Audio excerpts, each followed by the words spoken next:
Hello दोस्तों, कैसे हैं आप लोग। मेरा नाम दीपक है और आप देख रहे हैं साई एकेडमी फॉर सक्सेस। तो आज जो हम लोग ये वीडियो बनाने जा रहे हैं ये आईपीसी के बारे में एक अगली वीडियो है। और इसी प्रकार की एक वीडियो मैंने पहले भी संघर्ष फॉर नौकरी चैनल पर डाली है। तो अगर आपने वीडियो नहीं देखी तो वो देख लीजिएगा, क्योंकि उसका पहला पार्ट वहीं पर है और ये इसका सेकेंड पार्ट है। अभी दिल्ली कांस्टेबल की वैकेंसी निकली हुई हैं और जल्दी ही उसका रिटर्न एग्ज़ाम नवंबर दिसंबर में होने वाला है। तो आई होप आप बाकी सारी तैयारियां कहीं ना कहीं से कर रहे होंगे, बट हम लोग यहाँ बात करेंगे आईपीसी की धाराओं के बारे में। और ख़ास तौर पे जो हमारा टॉपिक चल रहा है फ़िलहाल, महिलाओं और बच्चों के बारे में, जिसमें पिछली वीडियो में हमने डिस्कस किया था कि महिलाओं को कौन कौन से अधिकार मिले हुए हैं। और आज की वीडियो में हम डिस्कस करेंगे कि महिलाओं के साथ साथ अधिकारों के साथ साथ एक महिला आयोग के बारे में आज डिस्कस करने वाले हैं। तो महिला आयोग की जो गठन होता है दोस्तों, वो होता है आपका जनवरी 1992 में। और यहाँ पर जैसे कि आपके सामने लिखे हुए हैं कि बहुत सारे कार्य कि महिला आयोग में कौन कौन से कार्य किए जाते हैं। और वर्तमान में दिल्ली महिला आयोग की अध्यक्ष का नाम आपसे पूछा जा सकता है, जिनका नाम है स्वाति मालीवाल। तो ये भी आप ध्यान रखिएगा कि स्वाति मालीवाल जो है वो दिल्ली महिला आयोग की जो है वो अध्यक्ष हैं। इसके अलावा 1990 में एक संविधिक विकास के रूप में इसकी शुरुआत की गई और वर्तमान में ये एक अच्छे संगठन के रूप में कार्य कर रहा है, महिलाओं के हितों के बारे में कार्य कर रहा है। तो देख लेते हैं कार्य क्या क्या करती है राष्ट्रीय महिला आयोग। पहला लिखा है आपके सामने, संविधान और अन्य कानूनों के अंतर्गत महिलाओं के को प्रदान किए गए संरक्षण से संबंधित सभी मामलों की जांच और पड़ताल करना। यानी कोई महिला अगर उसके साथ किसी प्रकार से दुर्व्यवहार हो रहा है और संविधान में जो भी उसके अधिकार लिखे हैं उनका अगर हनन हो रहा है तो राष्ट्रीय महिला आयोग उसके लिए कार्यरत रहता है। इसके अलावा वार्षिक रूप से केंद्र सरकार को रिपोर्ट प्रस्तुत करती है राष्ट्रीय महिला आयोग। और वर्तमान में मेनका गांधी जी शायद जो राष्ट्रीय महिला आयोग है उसकी अध्यक्ष है। तो मेनका गांधी जी को आप याद रखिएगा साथ में कि मेनका गांधी जी जो वरुण गांधी की मदर हैं वो भी किस में इंडल्ज हैं, महिला आयोग के अंदर। यानी राष्ट्रीय महिला आयोग की अध्यक्ष जो है कहाँ रिपोर्ट करेंगी, वो करेंगी मेनका गांधी जी को। इसके अलावा केंद्रीय राज्य द्वारा महिलाओं की दशा को सुधारने के लिए तय प्रावधानों के प्रभावी क्रियान्वयन के लिए अनुशंसा रिपोर्ट सौंपना। आपको याद होगा कि एक चीज़ और इसकी क्वेश्चन आपका बन सकता है 1/3। ठीक है, भारतीय संविधान का 73 और 74 संशोधन हुआ था और भारतीय संविधान के 73 और 74 संशोधन के तौर पर महिलाओं को 1/3 आरक्षण मिला था पंचायतों के अंदर। ठीक है, पंचायतों के अंदर महिलाओं को 1/3 आरक्षण मिला था, 1/3। इसी प्रकार से नगर पालिकाओं के अंदर भी 74वें संविधान संशोधन के रूप में जो नगर पालिकाएँ हैं, नगर पालिकाओं में भी महिलाओं को 1/3 आरक्षण मिला है। और वर्तमान में संसद में भी इस बात की गूंज सुनाई दे रही है कि संसद में भी महिलाओं को 1/3 आरक्षण प्राप्त होना चाहिए। और अभी वर्तमान में एक और क्वेश्चन यहाँ से बन सकता है, 103 सांसद पहली बार राज्यसभा और लोकसभा में मिलाकर हुई हैं, यानी 100 का आंकड़ा पार करने वाला ये पहला लोकसभा सत्र होगा जिसमें 103 महिलाएं जो हैं वो हैं इस बार। नगर पालिका के साथ साथ जो आपका नगर पालिका के साथ साथ जो आपका बाकी वो हैं वहाँ पर भी इसको आरक्षण जो है वो मिला हुआ है। चलिए आगे बढ़ लेते हैं हम लोग। इसके अलावा महिलाओं के लिए संविधान और अन्य कानूनी प्रावधान की समय समय पर समीक्षा करना और जहाँ तक संभव हो तो समीक्षा की जाती है और जहाँ तक संभव हो महिलाओं के हक में संशोधन के सुझाव देना।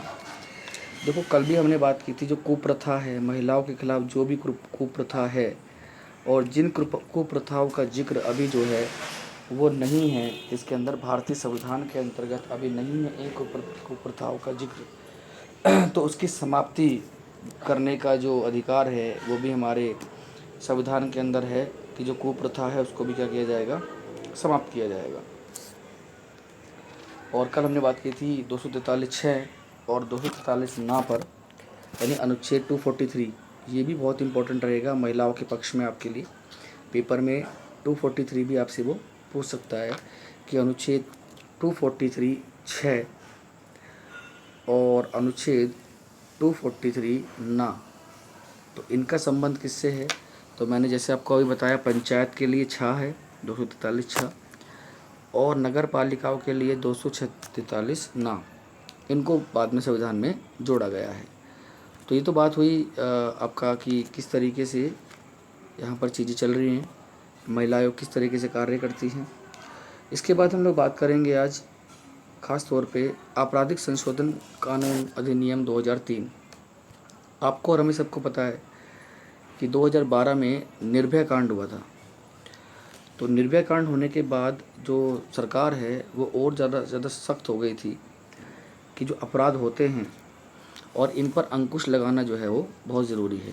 तो आपको ध्यान रखना है कि जो एक आपराधिक कानून संशोधन अधिनियम, जिसमें फांसी का प्रावधान भी कर दिया गया, यानी बलात्कार के मामले में पहले 7 वर्ष की कैद थी। कितने वर्ष की? 7 वर्ष की। लेकिन अब क्या किया गया, निर्भया मामले के बाद अगर कोई ब्रूटली किसी की हत्या कर देता है बलात्कार करने के बाद, तो उसको जो है वो फांसी का प्रावधान भी किया गया है। यानी उसको जो है वो फांसी भी दी जाएगी अगर कोई इस प्रकार का क्रियाकलाप, इस प्रकार का जुर्म करता है तो ये हुआ आपका 2013 का एक्ट।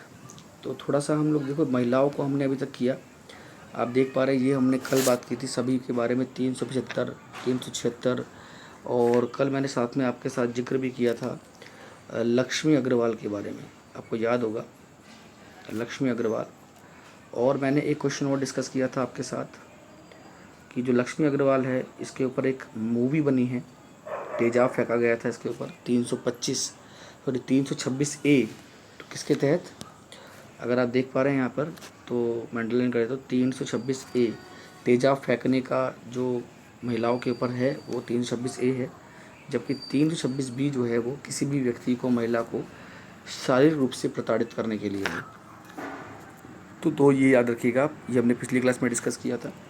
प्रीवियस वीडियो का लिंक भी मैं आपको अभी इस वीडियो के अंदर दे दूँगा, तो वो भी आप देख लेना और बताना मुझे कि वीडियो कैसी है। एक छोटा सा टॉपिक और बच्चों बचा है, दोस्त हमारा यहाँ बचा हुआ है, और वह है बाल संरक्षण। ये आप देख पा रहे हैं, बाल संरक्षण अधिकार। बाल अधिकार नाबालिगों की देखभाल और विशिष्ट सुरक्षा के रूप में बच्चों को मिलने वाली व्यक्तिगत मानवाधिकारों कहा जाता है। यानी जो भी व्यक्तिगत मानवाधिकार मिलते हैं, देखिए पहले से हमें मालूम है 6 वर्ष से लेकर पहले 14 थे, पहले कितने वर्ष तक थे? 14 वर्ष तक के बच्चों के लिए था। अभी क्या कर दिया गया, NEP आ गया है, यानी न्यू एजुकेशन पॉलिसी आ चुका है, नई शिक्षा नीति आ चुका है।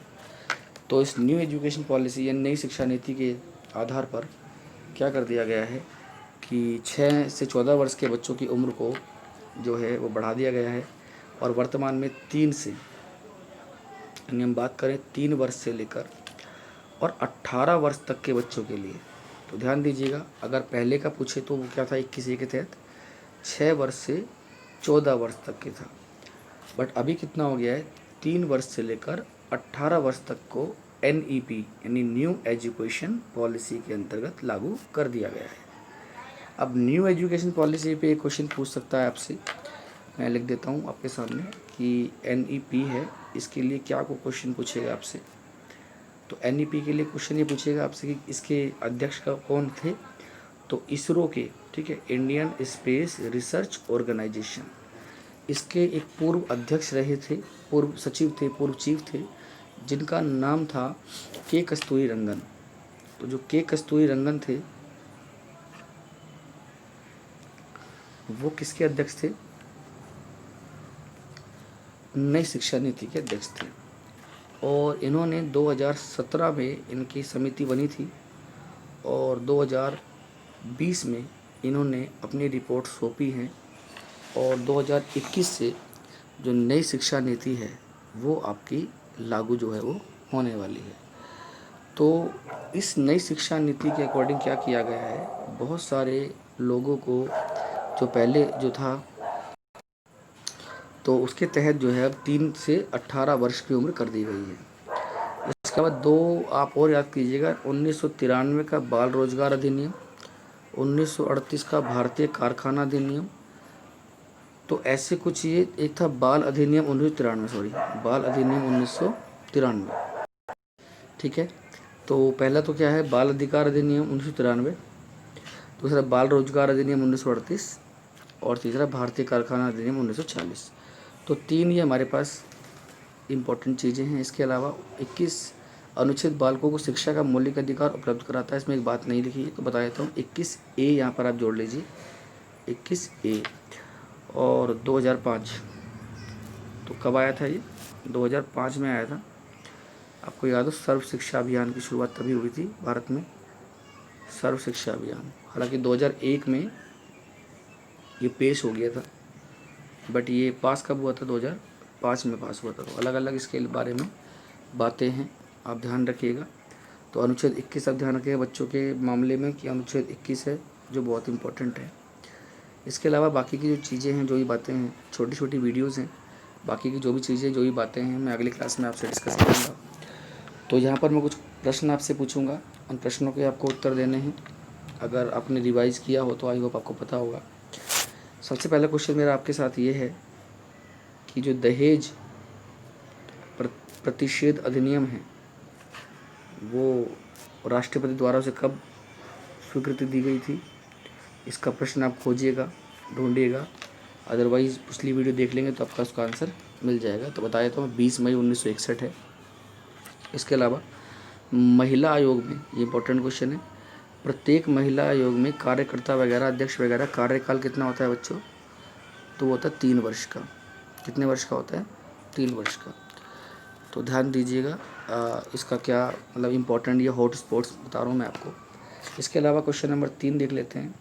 क्वेश्चन नंबर 3 में है कि शिक्षा के अधिकार के अंतर्गत केंद्र और राज्यों का, देखो अगर बात करूँ समवर्ती सूची की, ठीक है, आपको शायद पता हो 3 सूची हमारे पास है। पहला केंद्र सूची, दूसरी बच्चों हमारी कौन सी सूची है, राज्य सूची, और तीसरी हमारी है समवर्ती सूची। तो केंद्र सूची में जो है फ़िलहाल 97 विषय हैं। राज्य सूची में राज्य सूची में जो है वो, मैं बात करूं अगर, एक सेकेंड,